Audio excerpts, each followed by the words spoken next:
How global issue and online technology in general has affected communication and global communication is directly affected by the process of globalization and help to increase business opportunity, remove culture barriers, and develop a global village, change the environmental culture, politic, and economic elements of the world.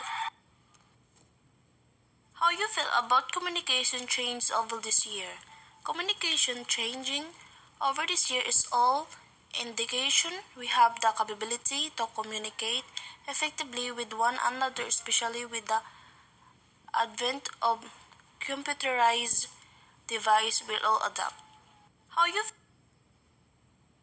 How global issues and online technology in general have affected communication. As we make technological advances, new trends in communication emerge and often become norm.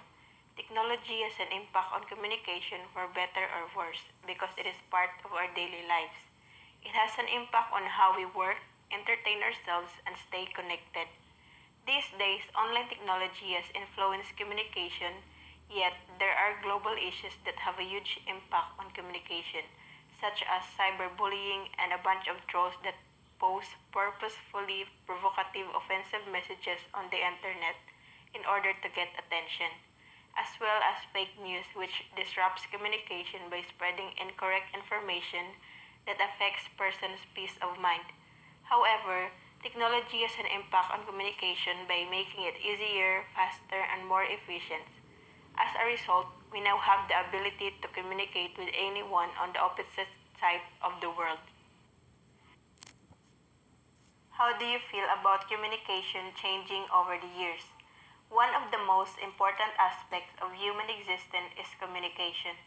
It is something that most people all around the world associate with their way of life. To begin with, it should come as no surprise that communication plays such an important part in today's society and is a source of great joy for many people. It allows people to send messages swiftly and efficiently to loved ones who reside far away. Communication has evolved considerably over time. Well, for me, it makes me pleased and glad for communication's advancement. We move from having little to no technology and needing to write letters to having everything at our fingertips. According to the times, people living situations and technological breakthroughs, communications methods have evolved. Technology has a significant impact on our lives, and in terms of communication, telephones, smartphones, computers, and email are such a huge benefit to everyone, making the way humans interact exceedingly simple and quick. How global issues in relation to online technology in general have affected communication.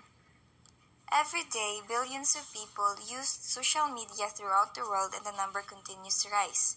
We use it in all aspects of our lives, including personal connections, entertainment, employment, and education. Technology and internet support a lot in communication these days. It has revolutionized communications to the extent that it is now our preferred medium of everyday communication. In almost everything we do, we use the internet. The most important reason is that long distance communication has become simpler, faster, and more convenient in recent years. But sometimes we become too reliant on it, and we forget that the internet is not always the safest and most secure place for everyone. So let's be careful and don't put too much trust in people on social media. How do you feel about communication changing over the years? We no longer need to rely on landlines, answering machines, or snail mail to contact someone now that we're always connected. We can simply open our laptops or smartphones and begin communicating with anyone on platforms such as Facebook or one of the numerous social messaging apps available. We must be cautious and always think before we click because in some extreme cases, the overwhelming pressure to fit in with everyone posting on social media can lead to a cyberbullying attack, which can cause severe stress, anxiety, and even depression. The most eminent negative outcome of technology is the fascination of the good old world is lost. The letters and long conversation in person have gone away and have been replaced by texting or chatting. How do